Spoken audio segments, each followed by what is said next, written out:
Hello and welcome to Flying High with Flutter. I'm your host, allenwyma, and today we have a special guest back. So I believe you're our first returning guest. It's Alexandre Minette. He's a developer with a very fantastic, I think, looking and useful budgeting app. So I believe our last episode was about budgeting with Flutter. I can't remember the exact name, but I believe that's right. So we don't really need to go into too much into an introduction about yourself. I think we can just skip right to the meat, right? So the reason that I brought you back is because I think that all the automation that you've done for your app is really fascinating, right? So of course, we're going to talk first about the automated testing because I don't really know how it is in Flutter, but I usually come from like Ruby and Elixir, same as you, right? And in those languages, we do a lot of testing. Testing is really, really important. But I think in Flutter, testing is a little bit more secondary than anything else. I mean, the testing framework, I think, is still pretty good. Like, so if we talk about XUnit, I think it's on the same level to a certain extent. Like, you don't have to bring in something else. You can just use the default for the most part. But I'd like to hear more about how you test because people have been asking me how to test, right? Do you actually test your models with unit testing? Do you do like full like end-to-end testing? Maybe you can just go ahead and start. Yep. Yeah, on my case, I also kind of the same background. I come from a Ruby background where testing is yeah, kind of central to the culture of programming there, and I wanted to replicate that in Flutter. Flutter doesn't have as much, I think, testing culture as in Ruby, especially like compared to RSpec, which is for me the gold standard of the industry, which is absolutely the best you can do. But Flutter does have kind of a nice kind of built-in library for doing testing as like automated testing and like unit testing. So it can do a kind of wide range of different kind of tests. I wanted to have my app very well tested because budgeting is very important to be bug free. There's a lot of bugs which can happen, like there's floating bugs, for example, where you just divide and then it's not rounded properly, and then you have bugs. There's layout issues. There's like just even like summary of all the budgeting you have. Everything needs to be pretty perfect. You don't want to update your budgeting app and have all the budget change for some reason. So all of this is very important to me. I'm also using this test to upgrade Flutter painlessly. I just upgrade Flutter, and if all the tests are running, I'm pretty sure that everything's working properly. Yeah. I think we can go straight to the meat of it and just show off all the testing stuff. Oh.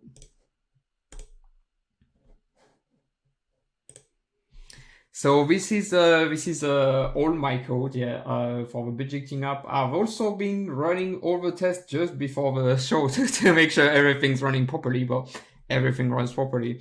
These tests I have with Flutter tests are also running on GitHub.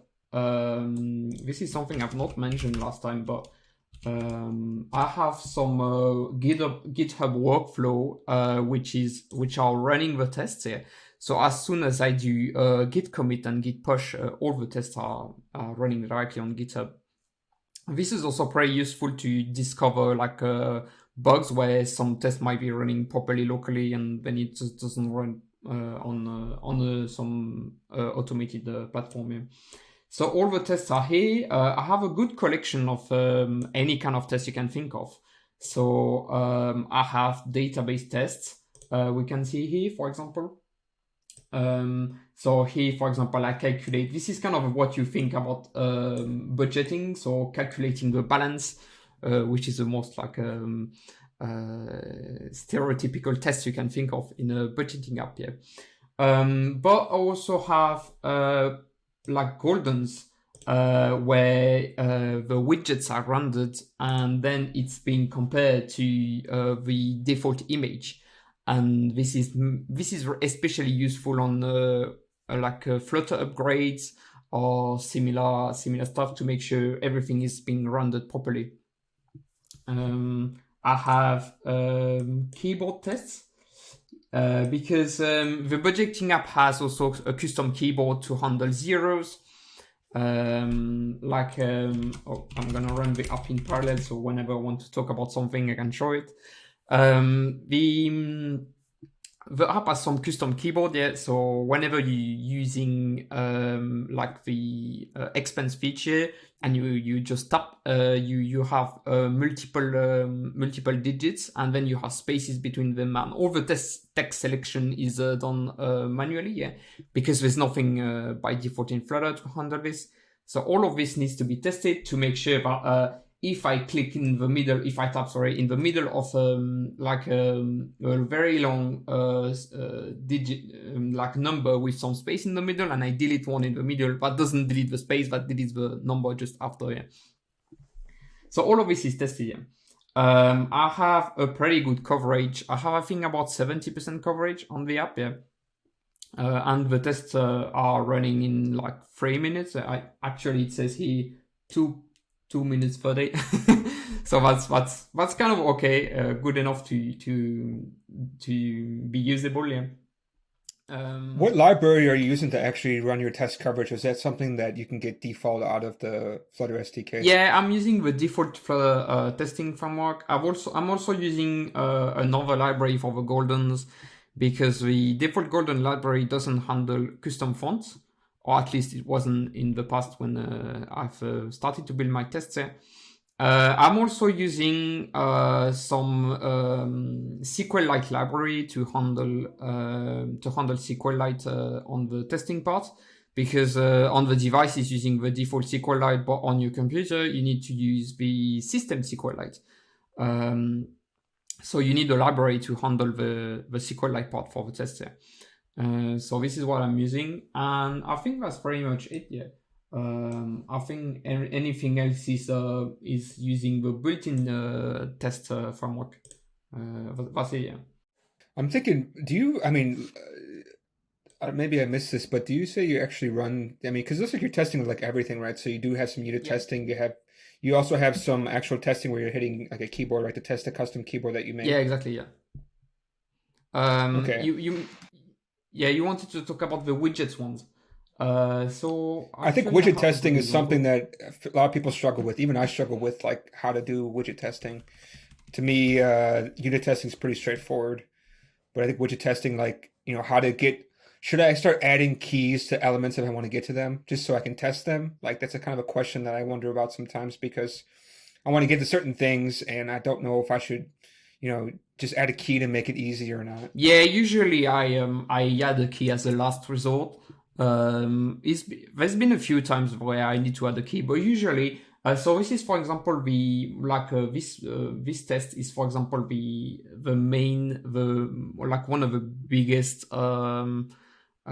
like widget tests. So this is a transaction add test. So what I'm doing in this test is I'm opening a transaction and I'm filling up all the details, and I create it here. So here you need to have a lot of clicks there, clicking on the sum to handle the money, then clicking on the categories, then clicking on the dates, and then clicking submit at the end to make sure all the form is done. It's like basically a form test. So how I do it generally is I use find by type, because all the widgets are custom in the app.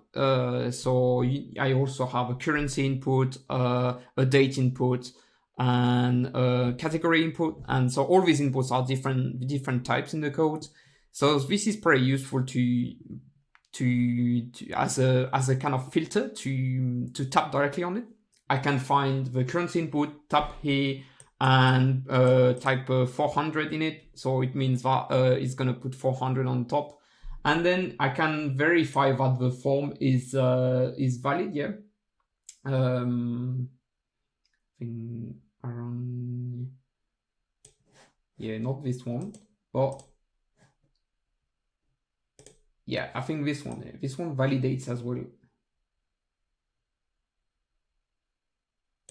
Yeah. So this is the edit, for example, an edit test. So same, you just open a transaction, you just tap, you just change the fields you want, and it works straight away. I also found that widget testing needs to be pretty needs to have a pretty limited definition. Like when you do main problem when you do widget testing is you want to test everything.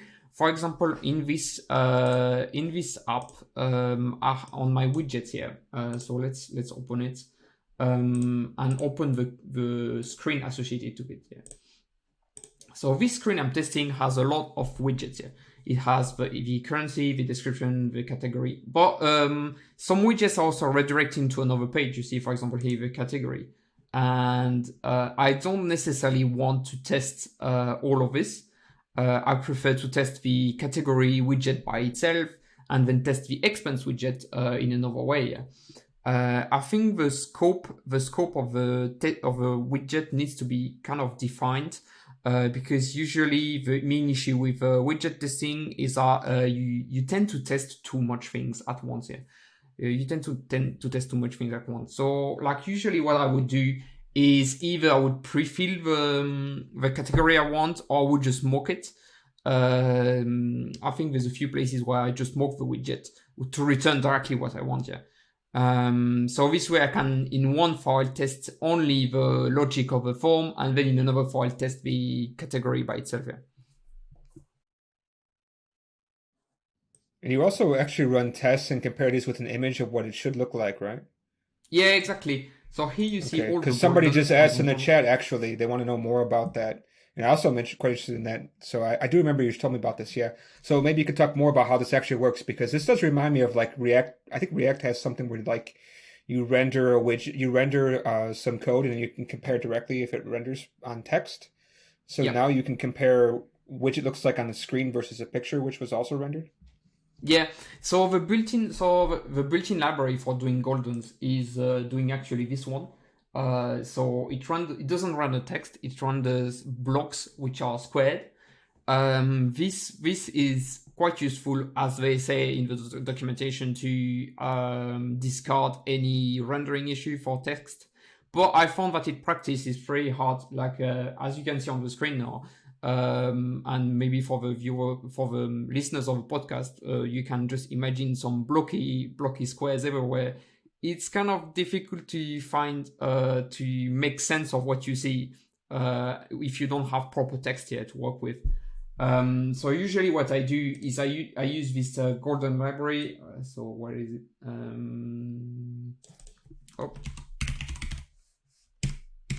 Yeah, Golden Toolkit is called, yeah. And I have screen match is golden, yeah. And then what happens is you have a command with Flutter test, yeah, and you have a command called an argument called update goldens, and then the name of the file. And what it does is like it just creates a file or updates it if needed. But when you run Flutter test, normally it's just gonna crash saying that the image is different. And this actually caught a few bugs on my side as well, where I was just changing the padding somewhere and I didn't know it, or I've done some further upgrade one time, and the further upgrade messed up the padding on the top, like the go back.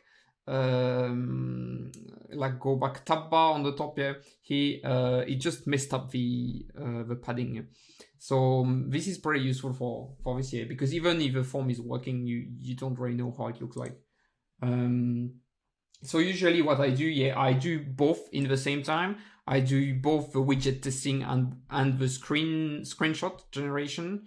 Because otherwise, if you have two files doing this, I kind of find that it's doing too much repetition. Yeah, so I find it useful to just do the widget testing. So tap wherever you want, check all the widgets you want, and then do a screenshot there.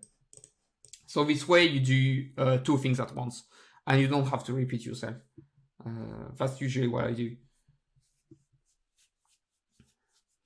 And also in the same time, I checked what's being saved in the database, for example, here. So after the submit, I just check that all the parameters in the database are like kind of what I expect, yeah. to make sure that the form is working properly. Okay. So actually, there is quite a lot of value. You said with the Golden's testing, right? It's called Golden Toolkit. You can actually find bugs, and you said you found a bug because it was actually a bug in Flutter that actually caused this problem, or was it actually like you were using a buggy software before and then they fixed the bug? I don't think it was a proper bug of Flutter, but I was using it in a buggy way. I was using my bar in a buggy way, and then they fixed it, but it broke the thing on my side. And if I didn't have this, I wouldn't have noticed straight away. Whereas with this, it's just like the widgets was rendered incorrectly, and so I could see it. On the widgets, on the testing, I also use a fake clock here. So how I've done it is I created a clock in the config file here, which is using the Quiver library. So this helps me mock the current time here. So on the default app here, it's just set to normal clock. But on the testing, I can set it at the beginning to the clock I want, to a fixed clock here. And this way, it just removes all the time issues and make sure that when I save the file, for example, and I want the current time, everything works great in the testing part. So for this fixed clock, that means they'll never like tick. Basically, it's always stuck at this specific time, right? Yeah. Okay, interesting. The shared preferences that you're mocking over here, so you have a line that's called shared preferences that set mock initial values.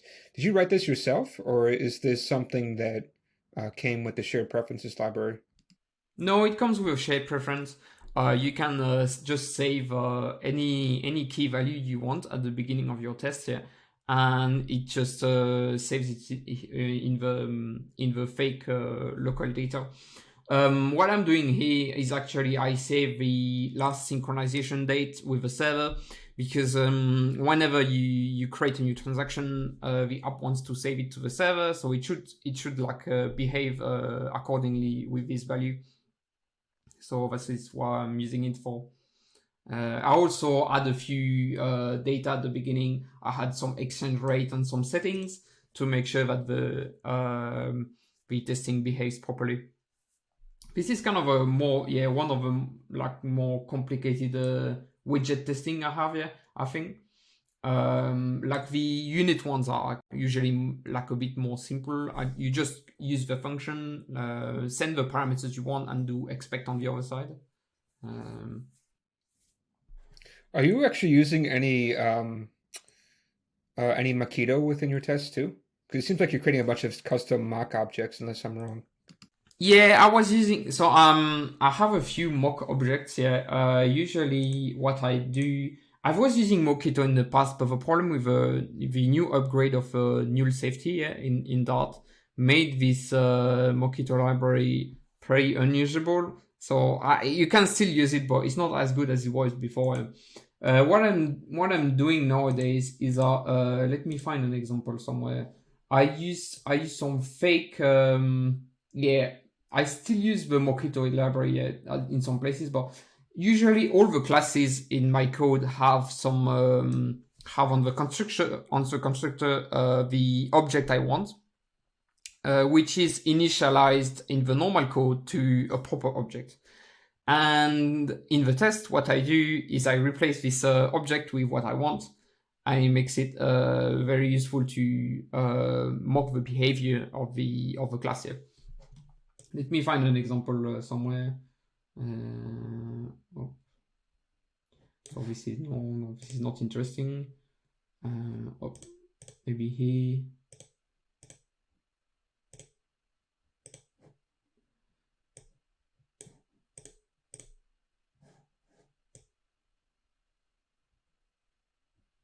No, I don't see it anymore. Sorry, I tried to find an example, but yeah, basically the idea is I create a constructor with the right class, and then I extend in the code. Let me see, extend this file. Yeah, exactly here. Yeah. This is a good candidate, I think. So this is a test for adding an account. And in order to add an account, I need, for example, to check here is the navigation is changing after you create the account. That it goes back to the list. Or I want to make sure that the data cache is reset. So I have some cache of the data. What you see on the app isn't live on the menu. Yeah, if you go here on the main list, yeah, and everything here isn't live because it would cost too much to render every time. So all the summary of the amount you have on each account, all the amount of transaction, the statistics screens, all of this is cache data and re-rendered whenever you add a transaction or you add an account, or like basically the data is modified. So in the code, yeah, I'm using these mocks to verify that. So for example, I just send it here. I just send it here as a change notifier mock here, and then I just test that the mock is being called properly. That's what I'm doing here. Another example, I can add.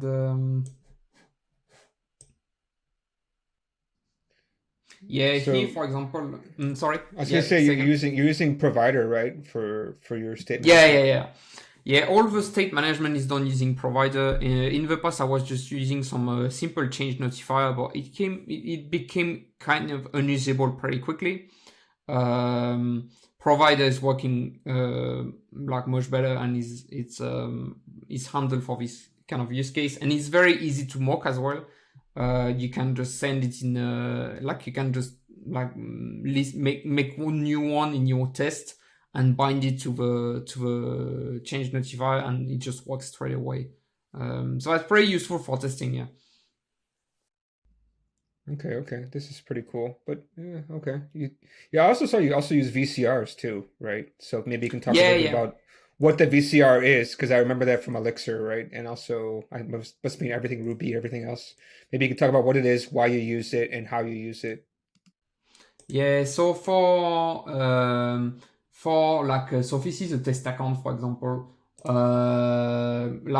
What happens is that you usually don't want your external services to tap directly on the live service when you do your testing. So what happens when you do your test is that every request you do externally has two issues. First, it's gonna slow down your testing a lot.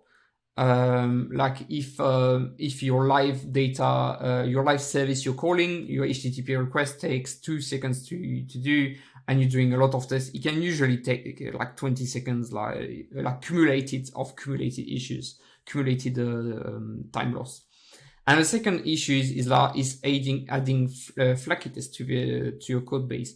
Because what happens is that one day, maybe one of the 10 services you use, one of them is done for 2 minutes, and that's enough to just throw everything out there. That's enough to just stop your test to work here. So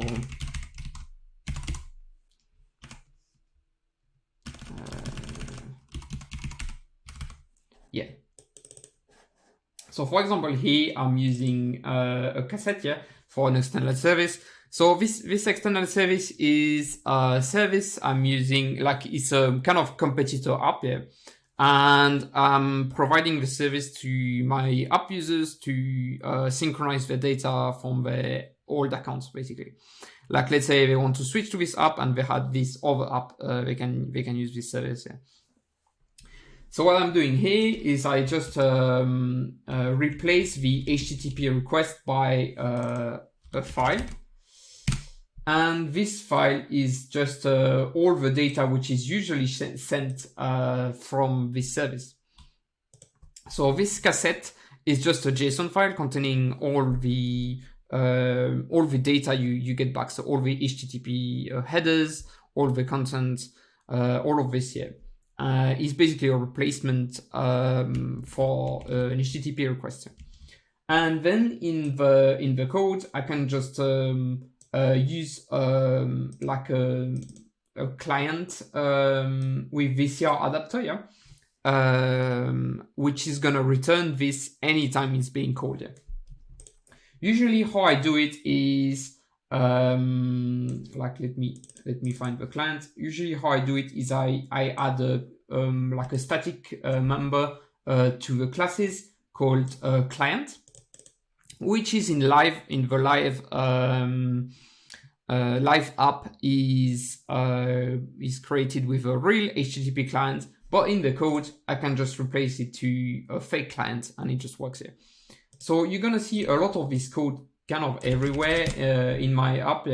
Every time there's an HTTP request, I use a fake client, and then I bind it to what I want.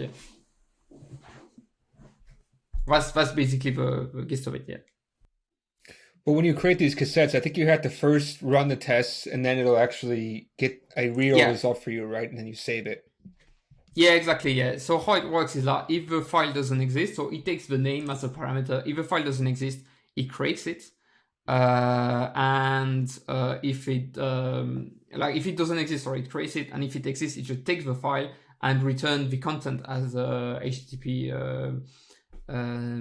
request. I'm actually using for VCR. I'm actually using my own fork of VCR, because the official one isn't null safety yet. And I've done a PR to the guy responsible of it, but he still hasn't merged it. So I'm using my own fork of it right now. But that's the idea. Oh, is he just too busy to reply back? It sounds like his project's not abandoned, is it? Yeah. Okay. No, I don't think it's abandoned, but it's he's kind of too busy.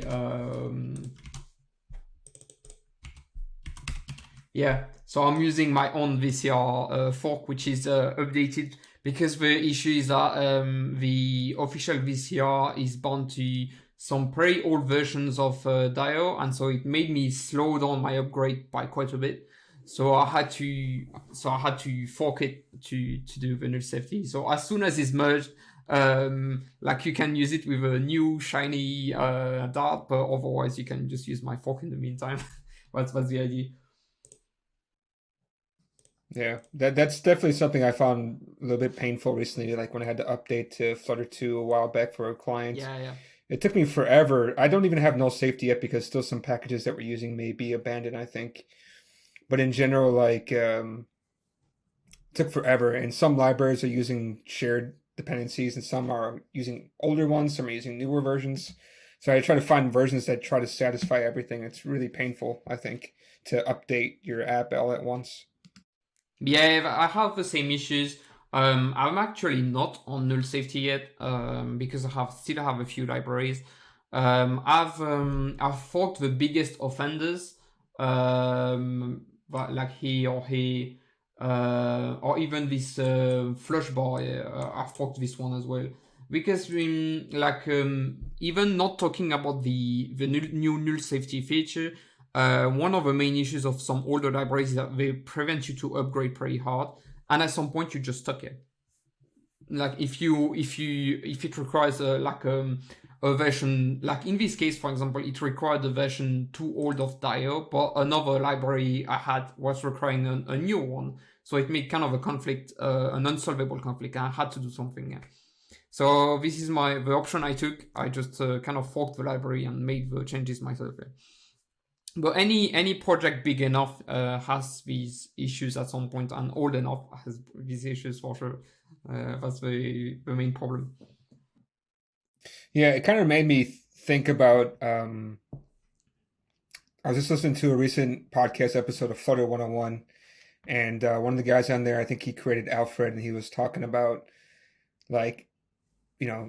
as few dependencies as possible are in Alfred, just for that reason, right? You don't want one package you're dependent upon, which kind of drags everything behind.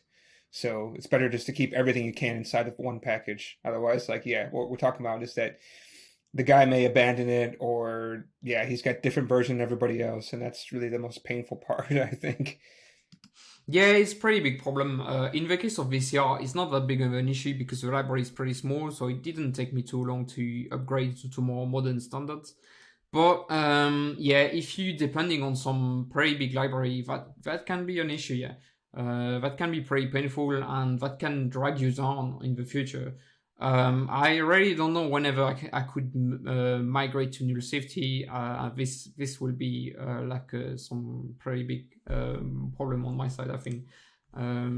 Even talking about the whole code itself, there's a lot of files and a lot of things to change to migrate to null safety. So that's gonna be a big project in itself. Yeah. But I think there's such thing as unsound null safety, right? So I actually haven't heard anybody ever talk about unsound null safety. Everybody's talking about sound null safety whenever they say null safety. So I'm curious if anybody has actually tried to upgrade their app and using unsound null safety. Oh yeah, that's what I'm using now. Yeah. So the default, if you're using a new, how it works for null safety is in the pubspec file on the top, you have the SDK you can install, and I think 11 is the latest one you can put before null safety is mandatory. Maybe people are gonna correct me if I'm wrong, but in my memory that's it. So if you put 2.11.0, you're still fine, but if you put 2.12.0, it's null safety mandatory. And so how it works on 11 is that you have the unsound null safety, which is basically another way to say how it worked before. So that's what I have now. And then they made some pretty handy tool which has a web browser, opening the web browser and showing all your files, and it applied patches to your code everywhere where it thinks things should change or not. If you have all the packages available for it. That's how it works. And then you can add comments, or you can also do it step by step. For example, when I was just running the tool by curiosity, so I haven't migrated anything. But there's a comment somewhere. Where is it? Is it in database?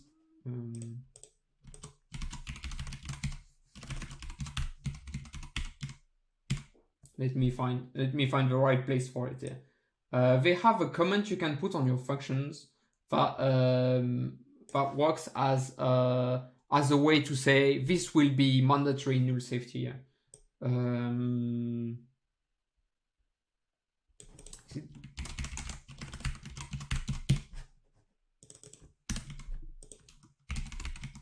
think it's get database, or I can't remember now. I forgot everything. But yeah, I should find it again. But yeah, they add so you can also do it step by step. They add comments on your functions. So you have an exclamation mark to say this return should be not nullable. And this helps shape the other parts of the code that the migration tool works on. That's how it works on.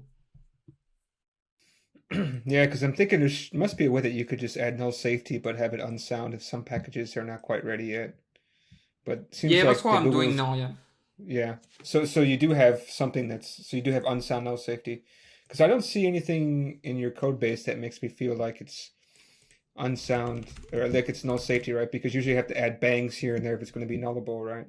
Yeah. When you run it, it does say, or maybe I have it run on here somewhere.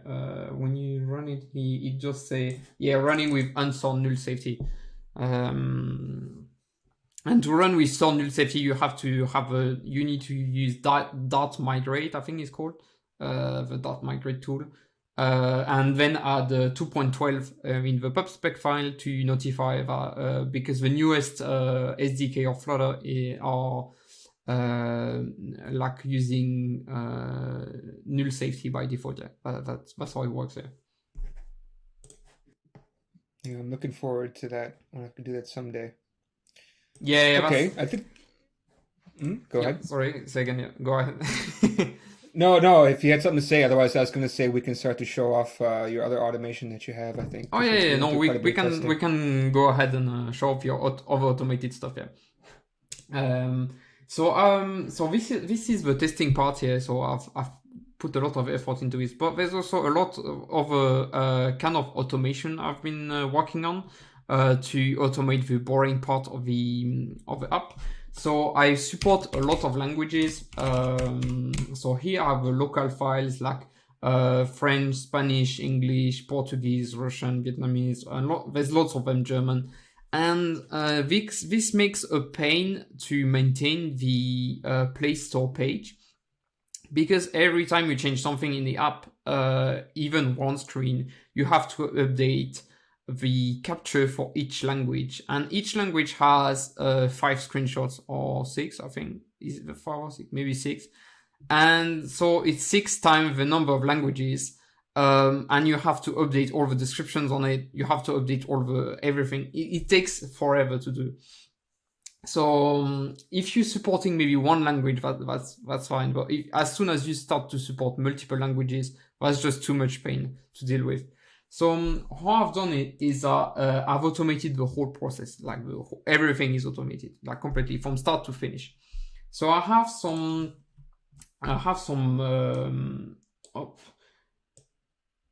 store title, description, and everything I want for the screenshots. So each screenshot has a title and a description, and I have 3 steps. So first step, I generate the capture, like a screenshot of each page I want to have in my store page. Yeah. Each screen of the app.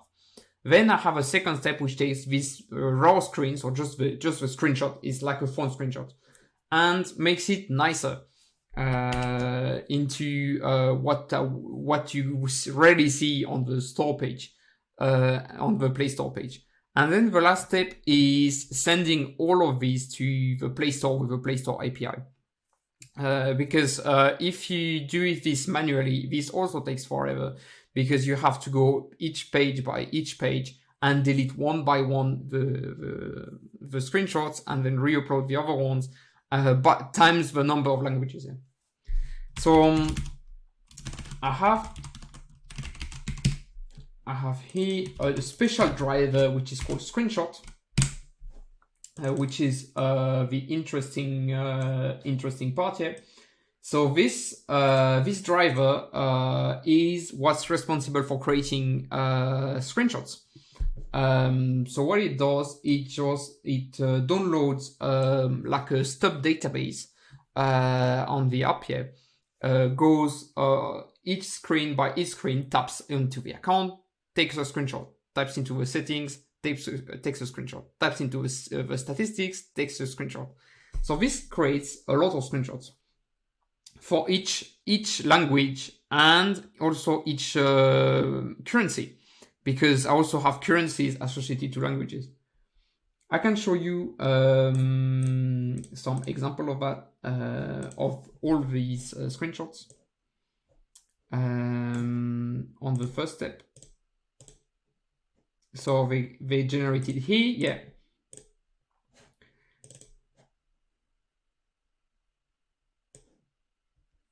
So this is, for example, like a screenshot generated for the profile in German and in Euro.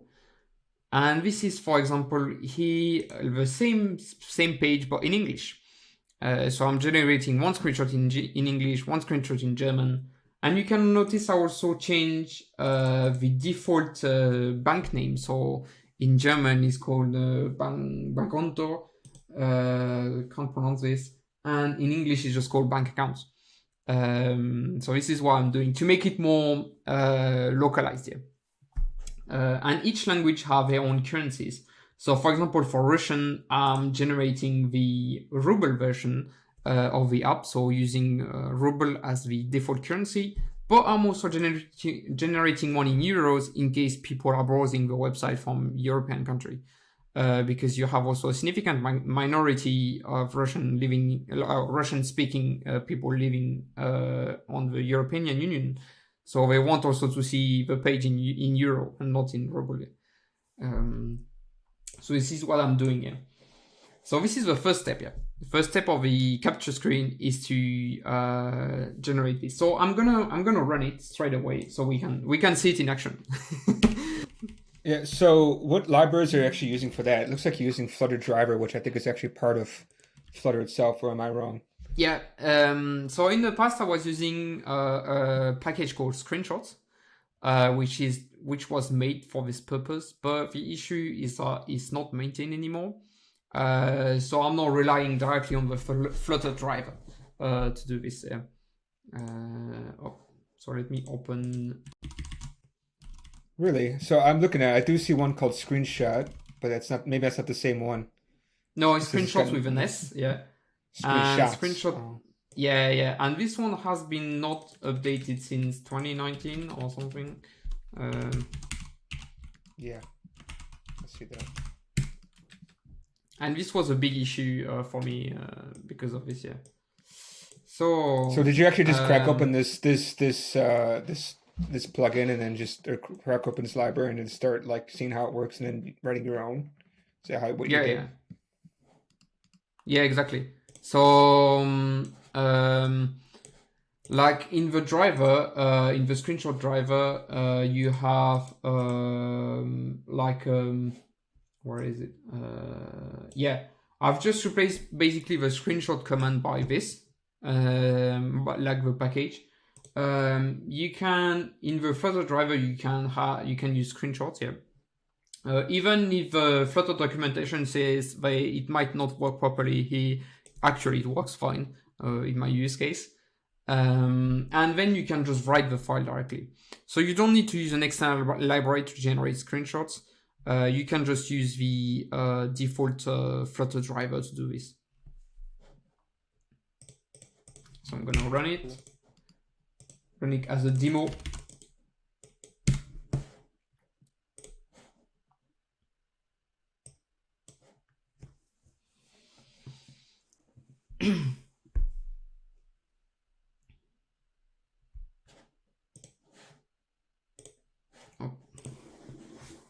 Yeah, too bad there's not a way to put this directly, so I don't I can click. But yeah, so what it does at the beginning, so it boots the emulator. I've specifically chosen this pixel 3 because the size is alright for the screenshots. I'm not using the same device as I'm debugging normally because this one looks better on the screenshots here.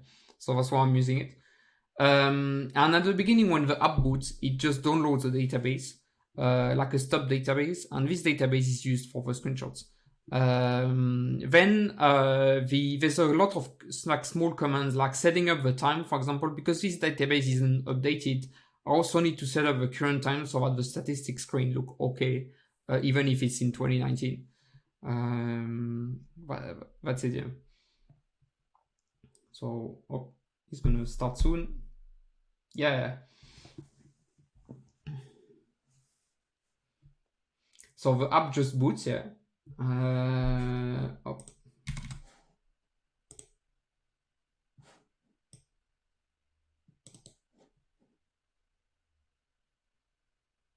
Yeah, so that's what it does, yeah. It set up the clock.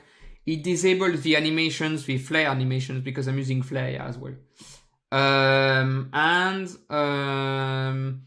Is that maybe that's the demo effect? Is that why is that not working?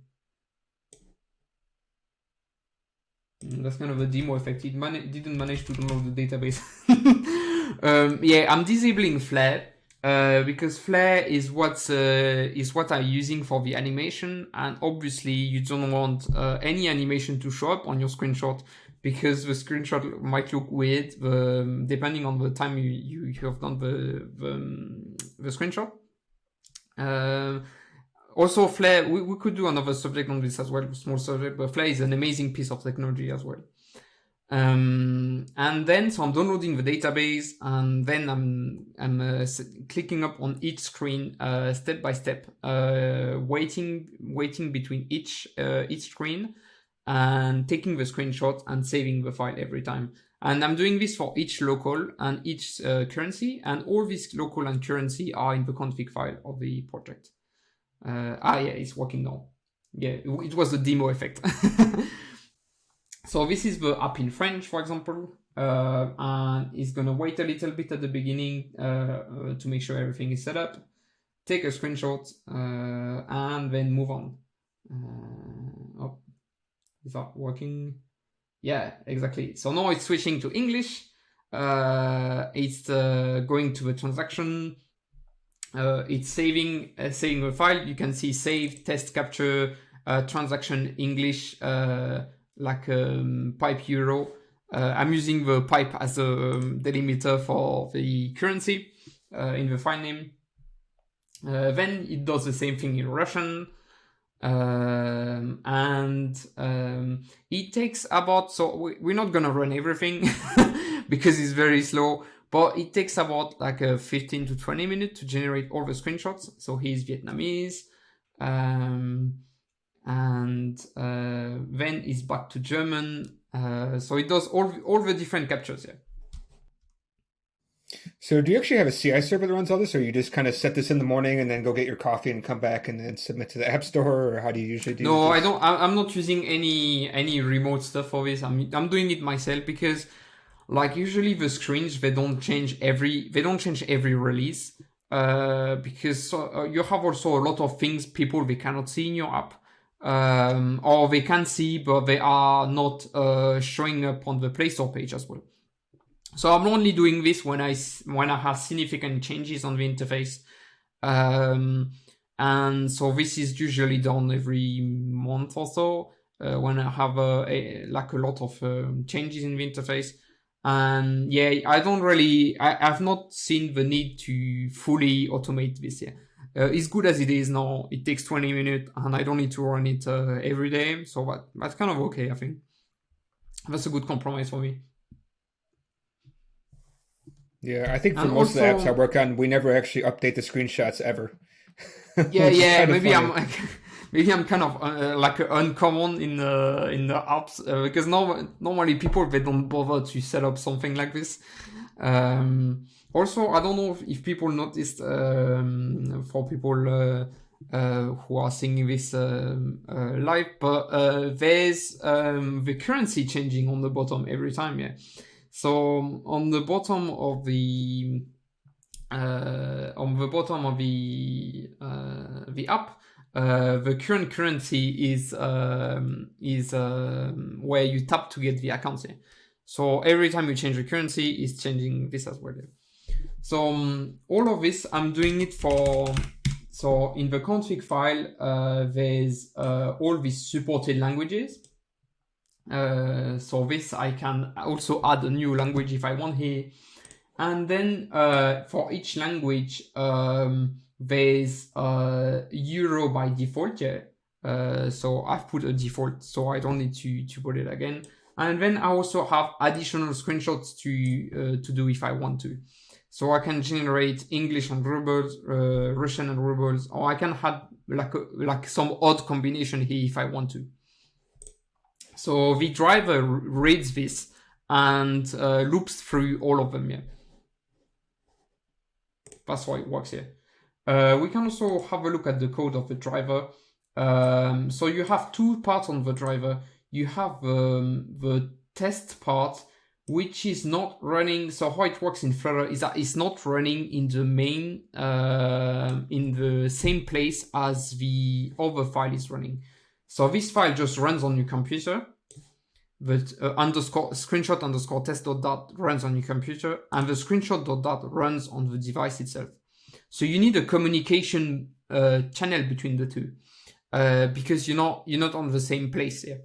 It looks kind of a similar code, but it's not doing the same way.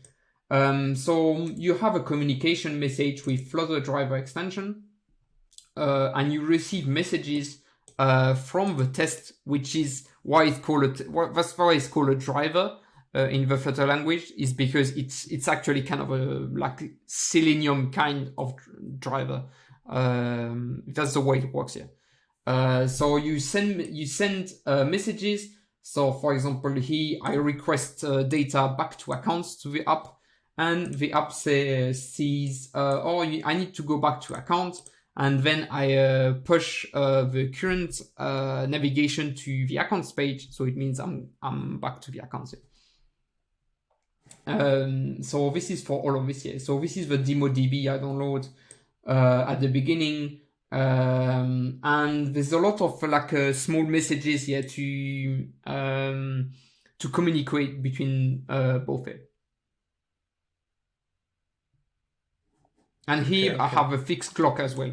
I'm using the fixed clock of 2019, so at the statistics screen, I don't know if it's going to the statistics yet, not yet, but to the statistics screen to look as good, even if it's not like a few years later and you want the same page to show up yet.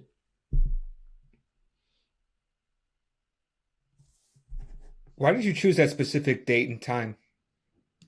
Because I've made this database at that time, and so I don't want to ever update the test database because it's just not very useful work. The test database has a lot of transactions from 2019 when I created it, and I want all the screens to look the same, even if it's not the same date anymore. At some point, I realized that the months were not looking the same when you look at both the accounts page and the statistic page. And so I've changed the current time to the time I've created the database, so everything looks still the same as it was before. Okay, makes sense.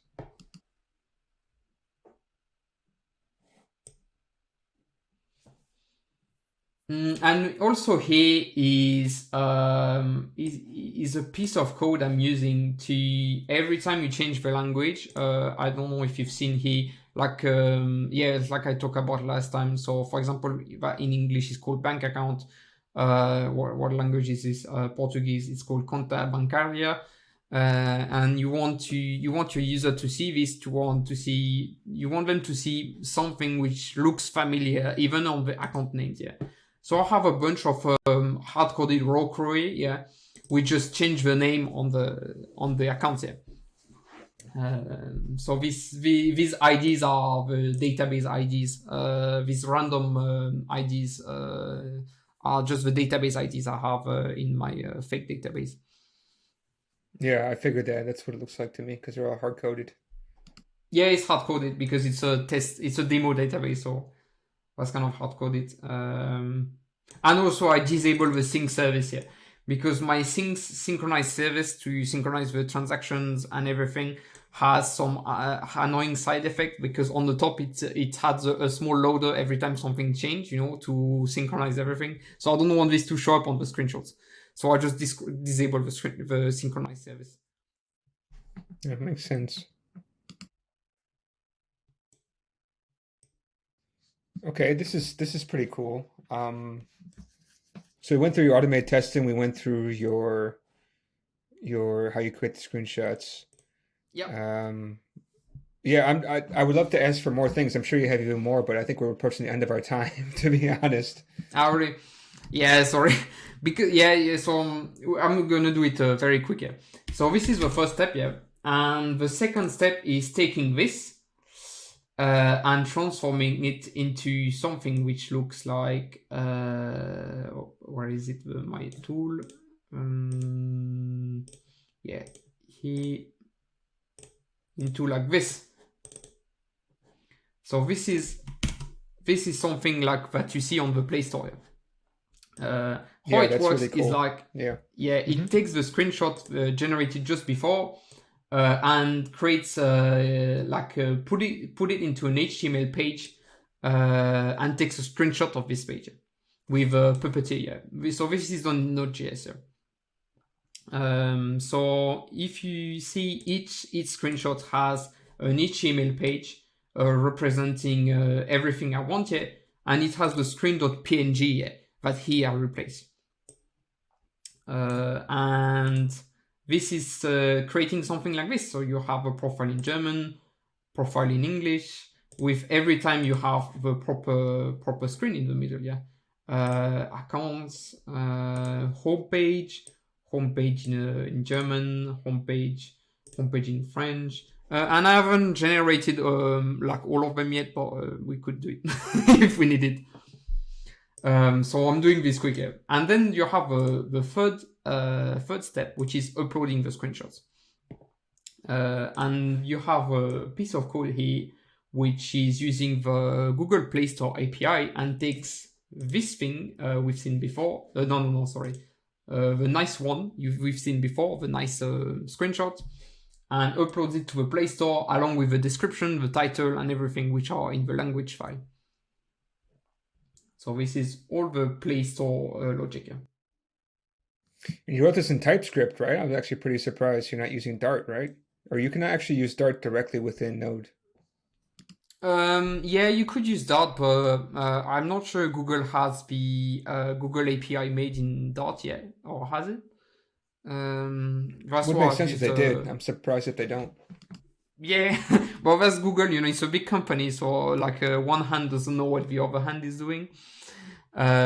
So yeah, I think I've used this. I've used Node because the API were pretty convenient. And also for generating the screenshots, I've used Node also because you have Puppeteer, and Puppeteer is very convenient to generate screenshots. And also these tools don't really... Name? Sorry, what's the name of that library you said? Puppeteer. It's called Puppeteer. Property, Property. No, like he, Puppeteer. Oh, Puppeteer. Okay. Yeah, yeah. So this tool is what I use. It's like basically Chrome embedded. So this is what I use to load the HTML page and screenshot every time. So what it does is like it loads the page, screenshot, loads another image, screenshot, and that's what it does. Yeah. So like a Selenium driver, basically, it seems. Yeah, exactly. It's Selenium driver with a nicer API. That's what it is, yeah. And then after that, these very nice very nice Play Store screenshots are directly uploaded to the Play Store with the API, yeah. So it just sends everything. So how do you make those things stick out, though? So I think we talked a little bit about this last time, which is how you actually put the phone around it. But how do you actually make the things pop out? Oh, that's right. You said you did that. It's made in CSS, yeah. I've hard-coded, so yeah, like this is something which I might improve in the future, but the HTML which is using this isn't the best HTML in the world. So it's like a bunch of like hard-coded divs here, and how it works is like it just use the same image and put it on the top div here. So when you see a screenshot with the pop-out image, it's actually multiple divs here. There's one div for the pop-out image, one other div for the other pop-out image, and then one div for the bottom here. And so I've asked a designer for these ones, and then I converted manually to HTML here, all of this, to have an automated version of it because it didn't exist yet. Okay, that makes sense. Okay. Yeah, this is really, really cool. I really love this stuff. And you said that you haven't actually like open sourced or wrote about or documented this out loud for people, right? No, not really. I've talked about it a bit, but I haven't open sourced it. Because the first issue is that some of the things are not are only useful to me, are tailored to my needs. I don't have a way to have templates where people can just create their own kind of templates, and I don't have a way to and handle all the kind of localized files for the Play Store descriptions and this kind of things. It's kind of pretty tailored to my use case. I could open source it, but I'm not sure how useful is that going to be for other people to use for the projects. Well, I think that if you just document how you do certain things and would maybe show, like release some of the code that you wrote, then I think people can probably figure out, how can they make it work for them, right? Like I said, I think how you generate all this is very useful. I haven't seen anybody doing something like this before. So I may steal. I'm sorry, but I may just directly steal some of what you did because it's really, really cool. Yeah, for sure. Yeah. People people generally don't bother to go as far as this. No, but I mean, to be honest, like, because like I said, all my clients, they all want something like this, and right now we're doing it all by hand. And I think some of them may be interested in, in for us to create something like this. So in the future, they don't have to do anything, right? They could just say, hey, it looks like we did a complete app refresh. Can you please upload new screenshots with this new build? Okay, no problem. It may be worth it. Some people change their apps quite a lot, especially rebranding, right? Rebranding your whole entire app. One of my clients, they actually just rebranded everything, the logo and the app and everything. So it happens, right? Every once in a while.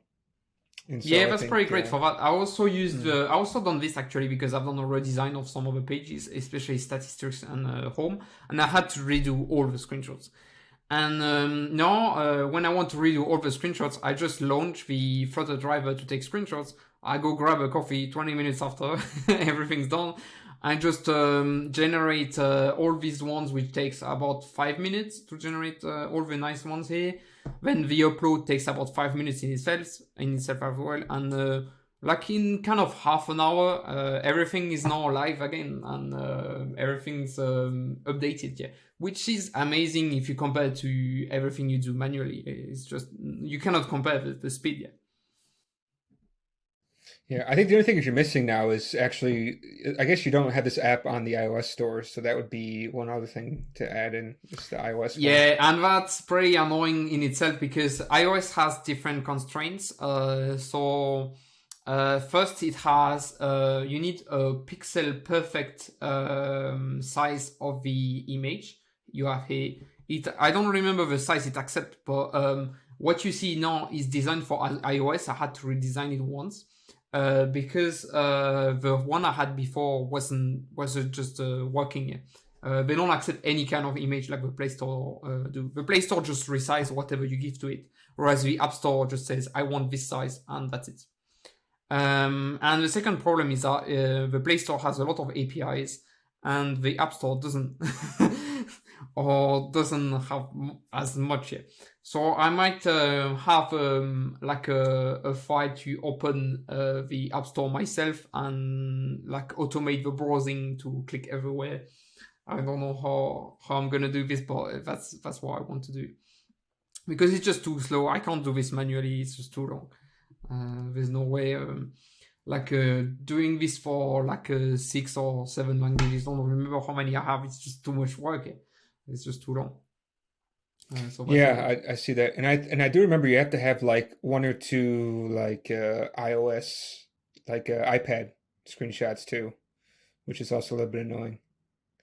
Yeah, I don't know how I'm gonna do this. I don't support any tablets at the moment because first the interface is not tablet oriented yet. Like for example, on the tablet, I might want to have the bank account on the left side and then the transaction on the right side. And so this is not supported at the moment. And I think I will support it at the same time as desktop because it's kind of the same issue for desktop. Currently, the app runs on desktop, like runs with like big quotes on runs.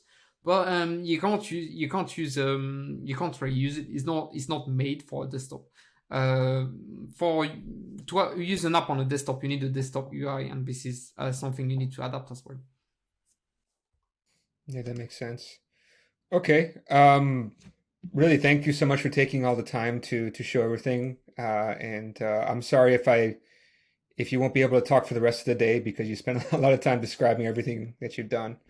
I really appreciate it. I think people will definitely get some ideas and great advice from this one. So I really appreciate you kind of walking through all the kind of hard work you've done and sharing what you've done. And also, yeah, I mean, your app is super attractive, right? I love it. Is there any shout outs or anything else you want to say before we kind of sign off for this episode?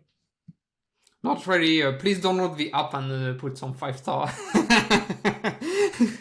Yeah, don't worry about shameless plugs. We're all about shameless plugs, right? So, yeah. Please download the app called Mavio and put some 5-star. I would be happy. Okay. Again, thank you for coming by. We may ask you to come back again. Let's see what happens, right? Yeah, we can talk on another subject next time. Yeah, I think maybe null safety is a good one to talk about because it is a pain, but I think there's a lot of benefits. But just need to get through all this mess.